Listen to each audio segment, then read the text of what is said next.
Hello, you guys. This is the Wise Woman Way in the kitchen.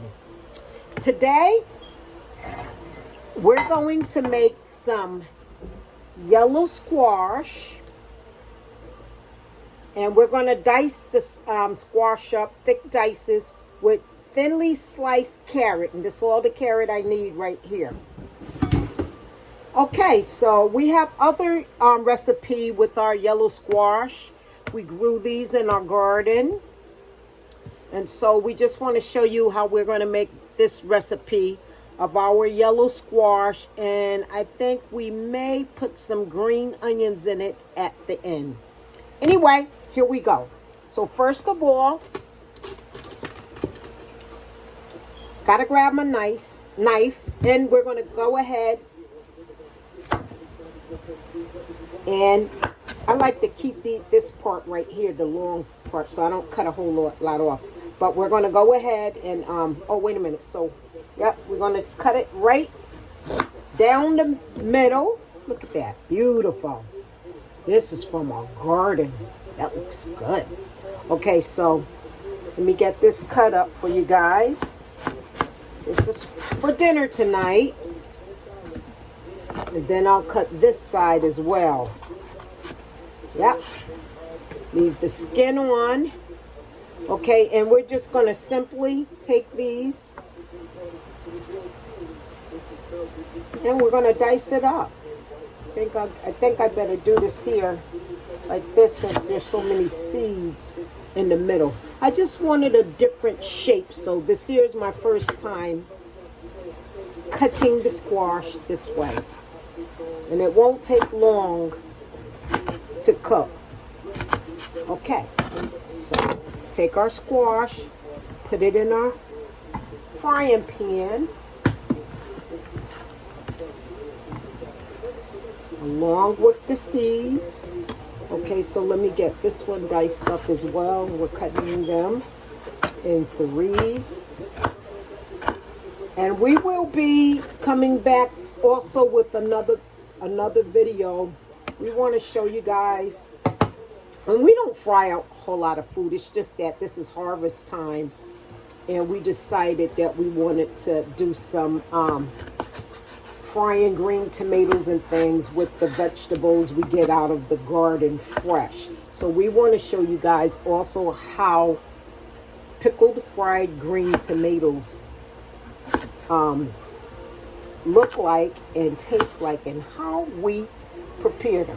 So like I said, it's going to be a nice dish. This is the size of the squash that I diced up. So we'll put that, and this is just one squash right here, you guys. Okay, now with the carrot, we're going to thinly slice the carrots. Oh no, matter of fact, we said we would go ahead and shred a little cabbage. Okay, here we go, you guys. Shred a little cabbage to put in our dish with the yellow squash, and it really should be delicious with this way. Okay, just a little more. That's all we need. Put this to the side. Here we go. Thank you guys for tuning in. I'm going to put that there. This is what it looks like with the shredded carrot. And it won't take long. So we have an onion right here we're going to cut up for you guys. We no longer need that. Okay, here we go. Okay, the music that you guys hear on the radio, I need to let you know that we don't own the rights to it. We don't have control what comes on the radio. But we don't own any rights to the music you hear in the background. Okay, so we want to make that clear. So we'll get the rest of the onion off there. Move this stuff to the side. We don't need it. So we just need a little onion. Just a little onion. And actually, I'm just going to slice it because I actually want the onions. And bring this back over here to just go in the pan like this. And this is going to taste delicious. And you definitely want to taste your onions in your yellow squash because it really enhances the flavor. So we're just going to put this in just like this. We have a little onion in there. And let's slice off one more. And this is a pretty big onion, but I tell you, the onion with the squash is delicious. And you go ahead and you put that carrot in, you have something. So this is what we got, you guys, if you can see it. So I'm going to bring everything a little closer now that we are about to turn on our olive. Okay, so the next thing we're going to do here, you guys, oh, that's not going to hold as well as it did like that. Okay, so the next thing we're going to do here, you see we have our oil on.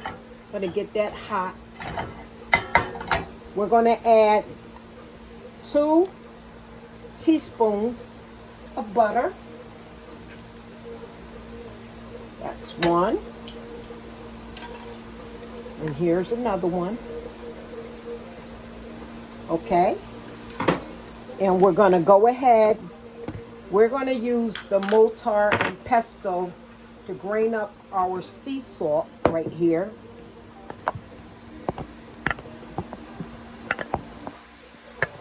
Yes, we are. Grain up the sea salt. I hope you guys can see this. Yeah, that's good. Okay, mortar and pestle. Get a little bit of our pink sea salt. And we only need just a little in there. We're not going to put that much salt in there. Whatever is left over, we'll just put it to the side in our bag. So here we go. I like to crush up salt when it's nice and freshly crushed up. I really enjoy doing this, and the kids like doing this too. It make it feel so authentic using salt. And so these are the pretty thick crystals. Uh-oh. There we go. There we go. And so we want it almost to a powder form. That's how we like to do ours.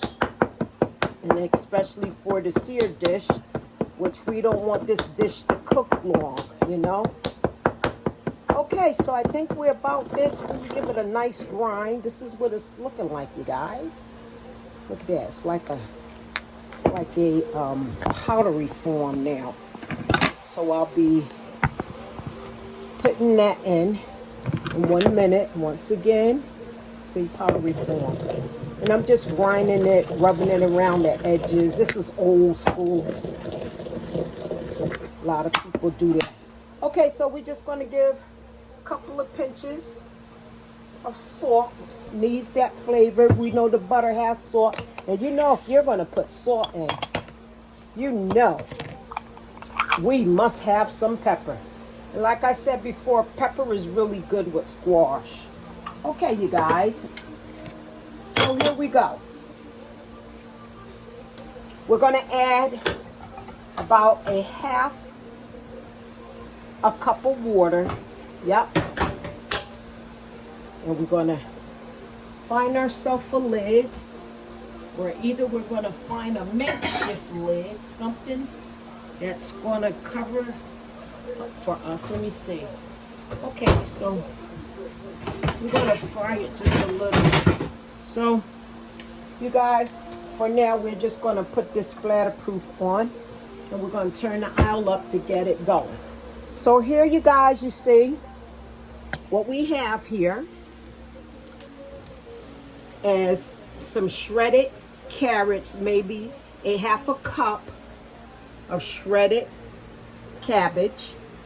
Then we have maybe a half a cup of sliced onion. Then we have the diced yellow squash from our garden with 2 teaspoons of butter and a half a cup of water. Maybe about a teaspoon of sea salt as well as pepper.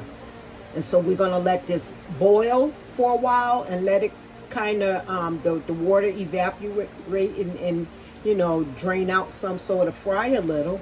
And we're going to show you the finished project. And so, you guys, I just wanted to show you the window here. where we have plenty of veggies from our garden in our mason jars. We was just at the show where we learned if you put your vegetables in jars that they will preserve longer on the outside and the inside of the refrigerator. So I just want to give you guys that household tip. And I have another tip for you guys as well. When you begin to run your water in the morning, just make sure, I'm taking it back to the caps, make sure you let that water run for maybe about a good 2 minutes before you use it far as drinking it, because with our 2000 piping systems in America, they're really old and the pipes are really starting to rust up, you know, with corrosion. And you don't want that going into your system because that's deoxidation. Oh, I got it out. And that can really harm your cells. So let your water run, of course, and then you use your water after it runs for a while. The thing about our water pipe systems in America, they're really, really old and I mean, they've been around for a long time. And the thing about it is that it's so expensive to replace the water pipes in America. We're having a major problem with this. And that was a major problem in Detroit, Michigan, where the car dealerships and basically where they manufactured vehicles for so many years, it really disrupted the water system there. And that's an unfortunate situation because I have actually first cousins who live there, a lot of family members that live there. So let your water run for a while before you just start using it. And, you know, I know a lot of people know it, but this is for the newer folks, young folks. Okay, so now that it's starting to boil, we're going to go ahead and mix it. Let me put this so you can see it. Yep, we're going to go ahead and give it a mix. Here we go. I don't have none of my partners with me right now, so I have to do everything on my own. So we'll give it a good mix, but it's beautiful if you can see it. Yes, that's nice. Yeah, so what we're going to do, we're going to find the right top and we're going to cover it up so it can go ahead and do its thing. We'll come back and show you the finished dish of our diced yellow squash and shredded carrots with sliced onions. It's going to be delicious, you guys, okay? Thanks for tuning in. Press subscribe, like, share, hit the notification button so you guys want to know when the next video coming up. You guys be well and be wise.